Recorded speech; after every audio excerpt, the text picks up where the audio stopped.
Hey friends, welcome back. This is Ashley from over at Uncommon Roots Homestead, and today I want to talk about potager garden design.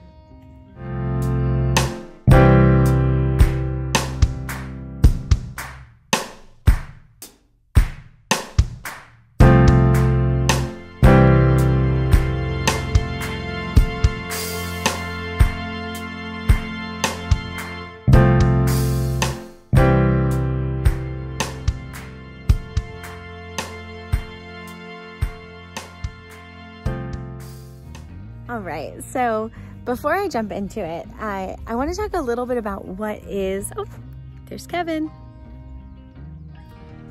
I want to talk about what is a potager garden. What makes it different?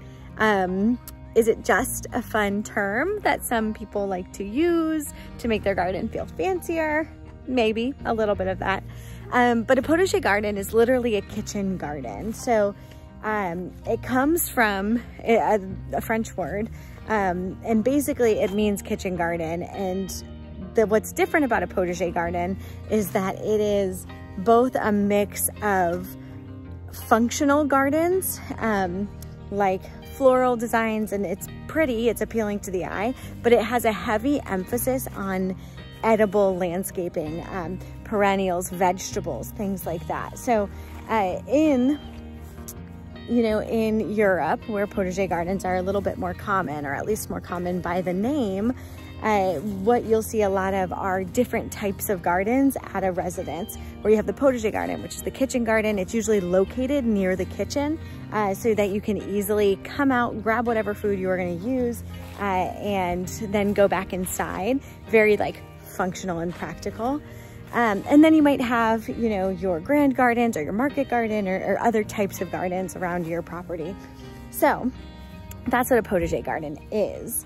Now, when you're talking about potager garden design, there are a couple of elements that are really unique to a potager garden that are a little bit different than, maybe a traditional, I guess, Americanized garden. Usually you're looking at different like mixes of elements, lots of flowers integrated in with your vegetables. A lot of the time you see, you'll see like circular design is really common in potager gardens, where maybe you have like a center focal point, and then you're kind of building a circle around that. But the key to making a potager garden is literally, it's that kitchen part. It's the integration of vegetables and florals within your design. So when you're starting to design a potager garden, when I was starting to design my potager garden, some things that I wanted to think about, I was trying to think through, how do I create a space that's not only beautiful, but also is really practical for my needs? So ideally the potager garden would be steps from your door. I'm steps from a door, not my door. Our house is going to be down that way a little bit. So the potager garden is a little bit of a walk, but what I wanted is a space that was easy to, grab a basket, come on out, harvest the things I need. I wanted to have an emphasis on perennials, and then I wanted to strategically design visual elements into the garden. So we're not quite done, you guys know that, but kind of just taking a step back, you can see it's a little bit bright. It might not want to focus. There you go. You can see that I've added this arch, and I've got two climbing large red roses here on the side. So that's kind of the entry into the potager garden. So one thing for me that's really important in potager garden design is having a clear path. So I think that the way a garden flows helps you to enjoy the space. When I come into a garden that just has like a clear direction, it just draws you in. You want to spend time in it. You want to walk through, and you want to just experience the fullness of that space. And having intention in the way that you design the space is huge for that. So what I've done, is I've put this arch here, and what we're actually gonna do is do 2 clear paths up through these plants. So I'll do stepping stones up through this area, and then these are those giant red climbing roses. And so that'll just create this really beautiful entry point into the potager garden. And that kind of sets the tone for the entire space. Then, as we kind of walk in through this entry, we'll see the beds. So I have all of my root vegetables here, and on the other side of that, I've done two heritage rose varieties. One is I'm gonna butcher the names, I have to go look. One is a violet bush, and one is gonna be like a crimson color. And so those will be really beautiful focal points right at the end of this first long bed. So you'll come in through this, and it kind of like draws your eye down this side where I'm gonna have, like I said, root vegetables and brassicas. So brassicas are really beautiful when you're talking about garden design. A lot of like the cabbage heads and the kales, like those are really pretty. And so I'll kind of have those. I'll have the roses kind of cap them off on that back side. I'm putting my tomatoes right through this area. So you'll see kind of like tomatoes get tall and bushy. So it just kind of like draws you in. And I'm trying to think of that when I'm deciding where am I gonna place certain vegetables within these beds. But what I've done in kind of the design holistically beyond where I'm putting certain vegetables and certain flowers is I've made sure to leave space in my beds so that I can have this clear walkway through the entire garden.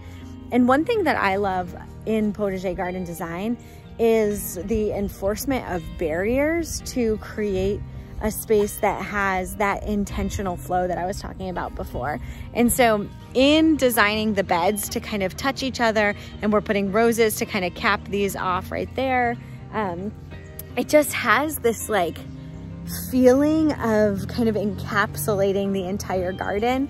And I think that that really helps you to kind of stay immersed in the space, right? Like it feels protected, it feels whole. And also it feels really, there's a lot of synergy in the way that the design works with what you're planting. So like I said, you'll come in through the arch, there'll be roses there. We've got these beds, we've got tomatoes, we're gonna do some kales and some lettuce and things like that. Down in the metal beds, I'm actually going to be putting perennials. So incorporating perennials is a really important piece of a potager garden as well. And I'm doing that through some of my flowers, like my roses. I have things like dahlias and things like that that I think I'm gonna be able to overwinter, but maybe not. But then I'm incorporating some perennial foods as well. So not only herbs, I do have my herb boxes, which I'll show you in just a minute. But I'm going to be doing 3 strawberry beds here. So all 3 of these long beds are gonna be strawberries. Strawberries are perennial. And so that'll help kind of like cement this space and create a really like beautiful low hedge. So I'm trying to incorporate different levels of growth as well. You know, when I walk into a garden, the gardens that I feel like captivate me the most are the ones that are interesting and unique in the way that they're structured. And so that means like, you know, having beds that are really big and full, but then also having beds with like strawberries that become really, really dense but low. And so these will have that dense, low greenery, and then obviously the bright red fruit if the birds don't eat it all. And then I'm doing asparagus and artichokes back on the back beds. And so I'm incorporating all of these perennial vegetables into the space as well. I also have my lavender. So you guys know I've been really focused on lavender. I want kind of a pseudo lavender field in this potager space. That is a huge part of this garden design as well. Incorporating those bright spots of color and those, you know, herbs and things like that that really add that like color and variety to the space. And lavender is a perennial. And so once you've established a lavender field, that's gonna serve you for a long time. So I'm hoping to be able to put my lavender right down in this space here on the other side of my artichokes and my asparagus to kind of add that perennial depth. So I told you I would show you where I'm going to be putting my herbs. I have these 2 3-tiered herb beds here. And I'm gonna use that space for herbs. I thought about, you know, using, they're technically herb beds because they've got these tiers, and some of them are a little, like they're not as wide, so you're kind of limited what you can plant there. And at first I was thinking, you know, maybe I'll play around with the space and, you know, put something climbing or whatever. But the more I think about it, the more I like the idea of this whole section of the garden being a perennial space that offers different life and variety throughout the entire season. So I'm going to go ahead and do that. I've got a bunch of these little planters that I'm using visually throughout the garden to just help kind of add that artistic piece back into the space. You know, I didn't go with a circular design. You don't have to. Those circular designs are common in potager gardening, but they're not the end all be all. You don't have to have, you know, a circular flow for it to be a potager garden. That's not part of the definition, but I do love it, and I think it's really visually appealing. And so what I'm trying to do is incorporate these different like round elements into my space, because for the style that we were going with the raised beds, the way that we have them, it didn't make sense for us to try to navigate too far away from that.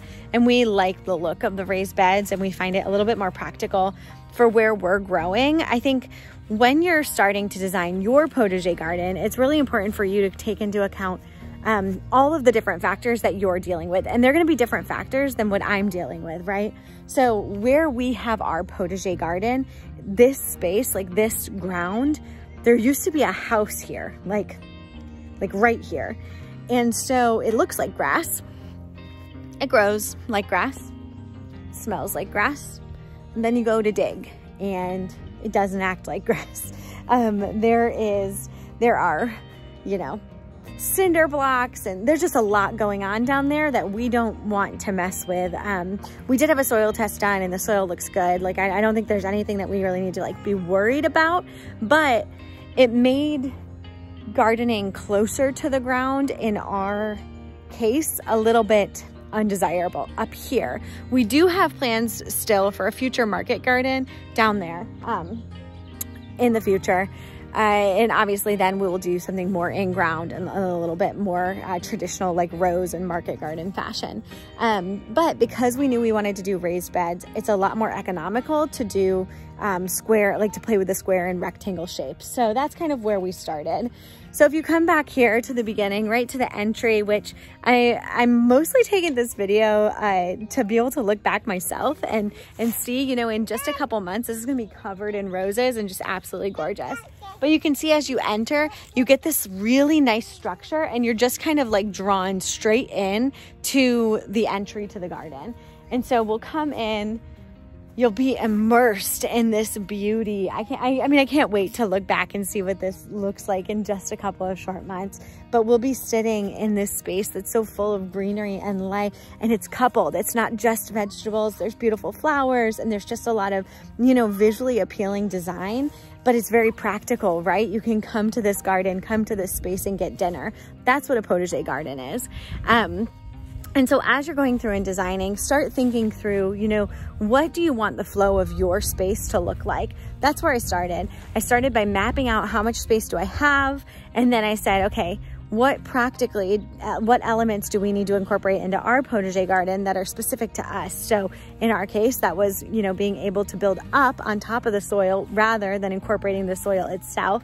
And then also, what do I want to achieve? What kind of a space am I creating? Do I want to create a space where, you know, maybe there's some kind of a central feature in the middle of the garden where I'm building like this beautiful, I've seen people put like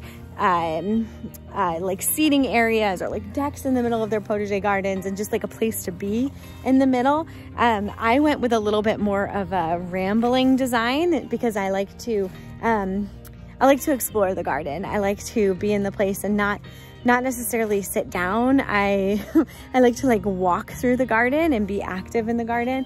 And then we do have a bench that I've incorporated kind of into the design on the side. But you know, starting to think through your space, starting to think through what your end goal is, and then designing from there. And really, your potager garden, you can call it a potager garden as long as it is a kitchen garden. Do you have vegetables? Do you have, you know, some kind of a a visual piece? Are you growing some flowers intertwined with your vegetables? Congratulations, you have a potager garden.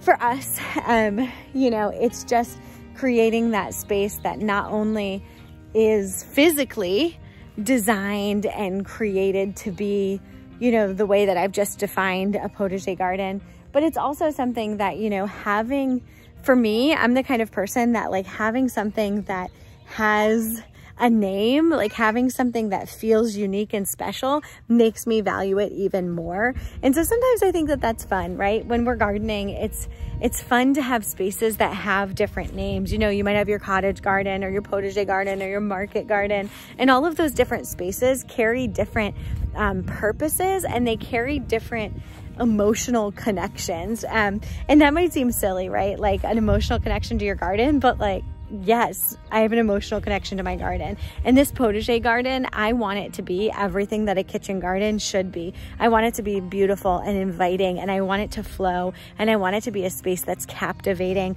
but I also want it to be a space that's nourishing and that can feed our family and that can help sustain us. So that is what a potager garden is. And as you're sitting down to design your potager garden, my biggest piece of encouragement to you is that you can't go wrong. There's no right way or wrong way to build a potager garden. Start with what you love. Create an actual design, you know, sit down, draw it out. You guys have seen my potager garden design. You know, I drew it at least 100 times before I figured out exactly what I wanted it to look like. And then start. And it can be something that evolves over time. It doesn't have to always be the same. But remember that as you're building, the goal of a potager garden is to incorporate these perennials with annuals and with a focus on food and sustaining yourself and your family. So that's that. I'm really excited to have my potager garden close to finished. I told Kev the other day, you know, I don't think I'll ever be done with the potager garden. I think it's something that'll continue to evolve. But for this season, we're getting close. We're going to be bringing in some more compost. We're going to be starting on our in-ground spaces, or the spaces that we're building up without a structural bed. We're getting there. We're getting really close. So I'm going to take a look around the farm, and I'll bring you guys with me, and we'll see what else is going on. So I just came over to check on our fig trees. I actually have 5 different fig trees. One of which is 3 years old. We've had this guy for 3 years. We actually had him in a container up until last fall. So this is his first year being in ground, and I'm interested to see how he does. He doesn't look quite as healthy as the others, but I think that I think he'll come back. This little guy is pretty young. But fig trees are unique. They come back really strong and they like explode during the spring. So I'm not seeing any new growth quite yet. And that's okay. It's definitely still early, but we've got all 5 of these. We've got three Celeste, 1 brown turkey, and 1 Chicago fig. So they all are looking really good. And this whole row, they're all about 5 feet apart. That'll basically create like a fig wall. I'm super excited about it.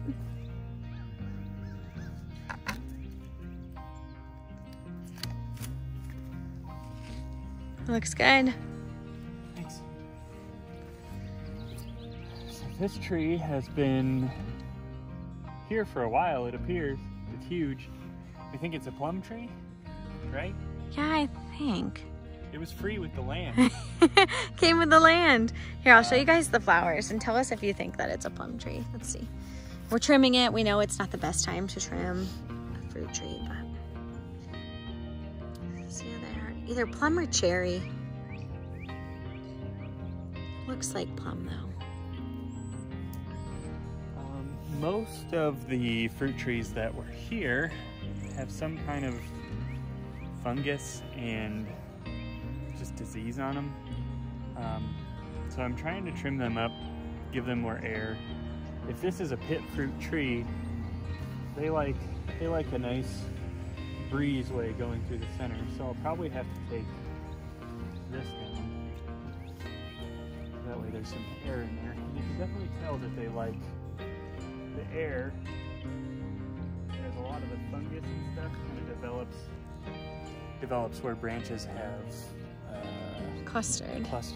So like in here you see a lot of like the fungus and stuff. The branches that I cut off like in this area all had that on there. So trees need air, especially pit fruits. They need that airflow to go through it. And this one's got a lot of branches. And a lot of them have that stuff on it. So we'll see. We'll be doing a lot of cutting. If you are pruning, not the best time to prune. Yeah, not right now, but I mean, we're making do. And you should never cut more than 1/3 of your branches. At one time, yeah. At one time. Or in one season. In one season, yeah. So if you cut 1/3 off, you're gonna have to take a break till next season, which is kind of what happened with our peach tree over there. So that peach tree, which is starting to flower, I cut off a center branch to create that V shape that you see.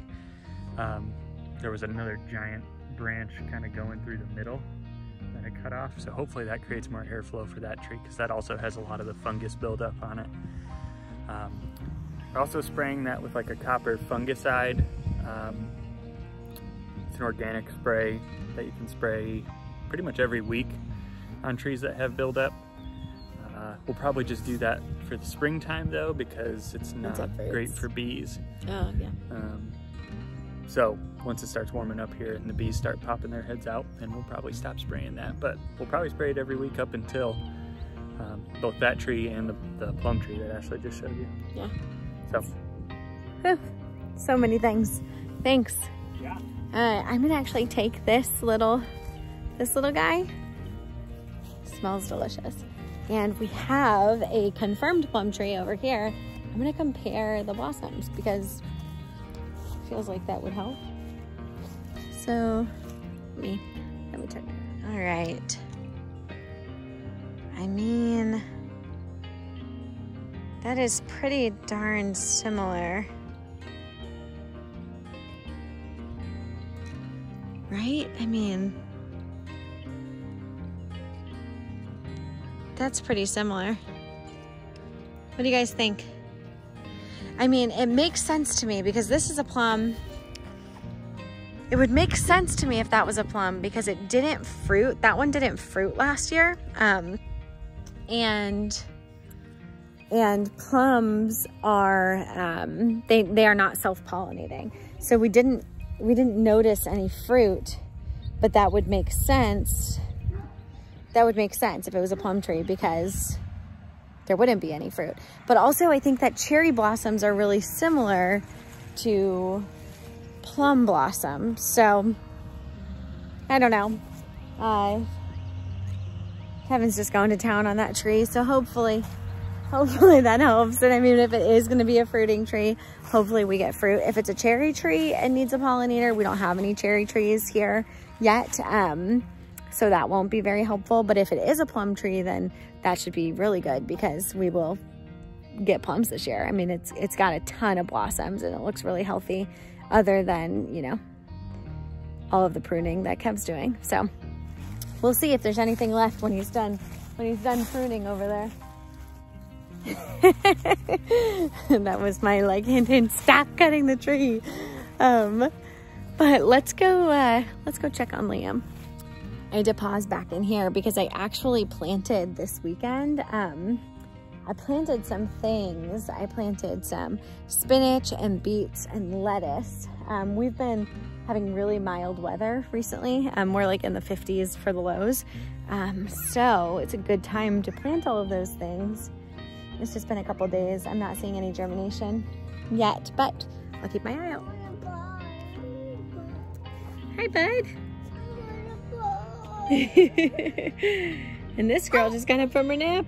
Right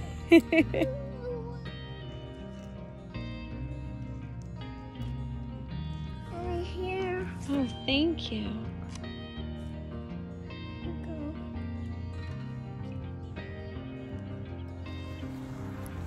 These smell delicious. So if you know, I'm taking them over to the fire pit. Grab the other ones. So if you are familiar with cherry or prune trees, let me know. How do you tell them apart? Do you have to wait until they fruit or don't fruit? I tried to like plant ID this tree like late summer last year. We didn't get any fruit on it last year. And I tried to plant ID it, and it like was coming up as either a cherry or plum, like not very helpful. Not very helpful. So I've researched it, and it seems like the varieties of cherry, like it would have some kind of a fruit. So I'm just thinking that maybe it's because it wasn't pollinated, we didn't get any fruit, and that it is some kind of a fruit tree. I don't know. Hopefully we're not like totally butchering it by pruning it right now, which is not an ideal time to prune once it's blossomed, but it is what it is. All right, friends. Well, we are gonna go check on the chickens. Isla is carrying some beautiful blossoms. Until next time, thanks for joining us. Bye.